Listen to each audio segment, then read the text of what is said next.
is factual. And so it's not like this was misinformation. So then it falls into this weird category that we've just recently heard, it's recently entered the zeitgeist, which is malinformation. Malinformation is factual information that could be used in a damaging way.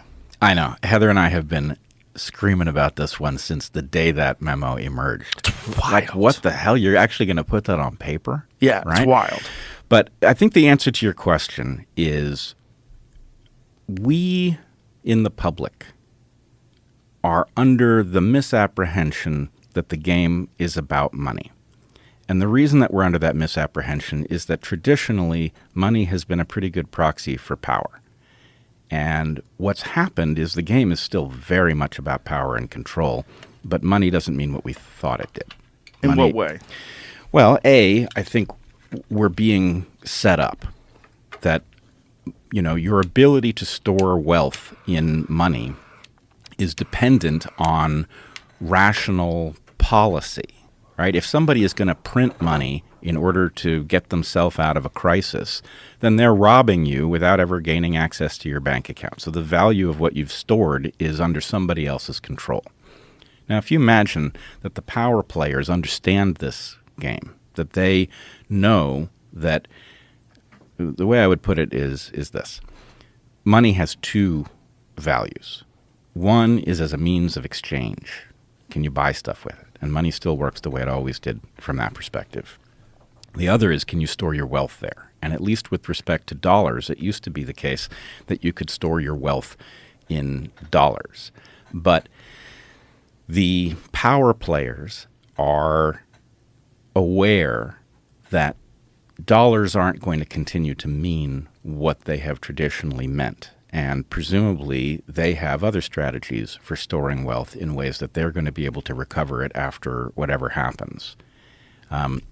I would recommend people, I hope I have the title right, there's a book called The Great Taking, written by an elite Wall Street insider who reveals certain changes that have been introduced into the law that most of us are unaware of.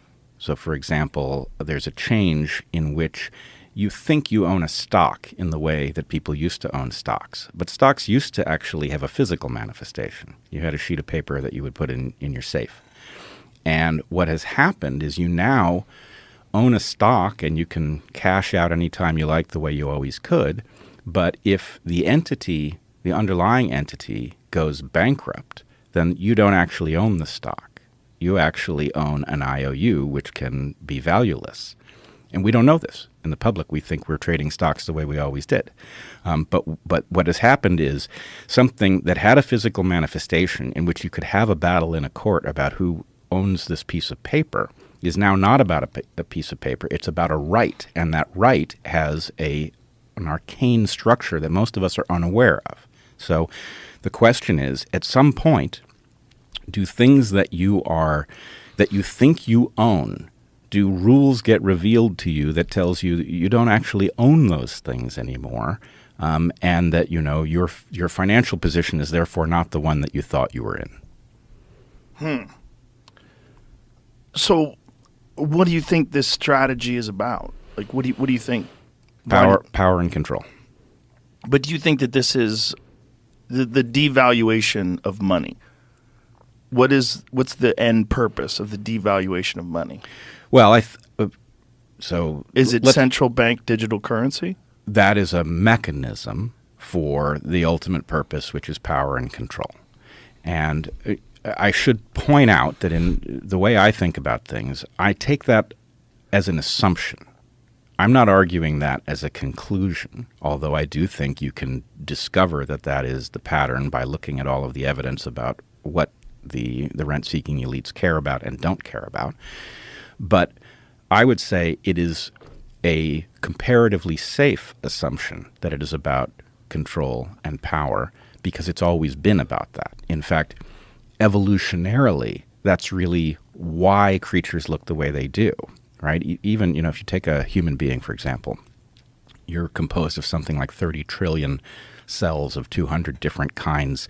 All of those cells contain the same information, but they all agree to act differently because it's in their interest to not go rogue, right? They could all independently try to reproduce like single-celled organisms.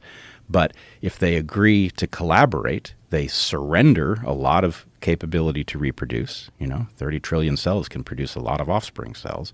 What they get is an increased amount of control over their environment. So that's what evolution is doing by organizing things in the way it is. Its purpose is to put your genes as far into the future as it can lodge them. But power and control is the game, the evolutionary game that is being played.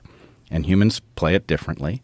And, we go from being a highly adaptable, somewhat technological creature. Our Stone Age ancestors were technological in the sense that they could flint-knap a weapon or a tool, but not highly technological. But nonetheless, the game has persisted as we have become organized into larger and larger social entities, into societies, and it hasn't fundamentally changed now. So what these elites are doing is they are attempting to gain control, to consolidate it, and to arrange to protect it into a future which they see as increasingly chaotic and dangerous.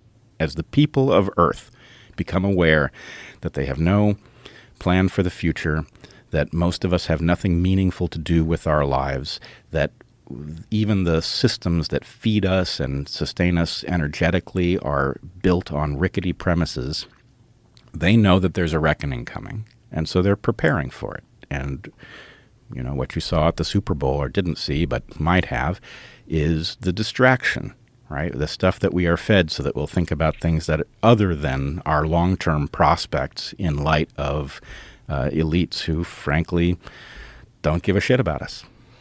Have you seen what happened in Europe with the farmers? I've been watching that, yes. Yeah, it seems like they, at least temporarily, have won. They have won, but... Let's explain what we're talking about. All right. Well, maybe you should explain what you've seen. I've watched massive protests of farmers who are increasingly angry and organized about regulations that make farming increasingly difficult, unproductive, and unprofitable.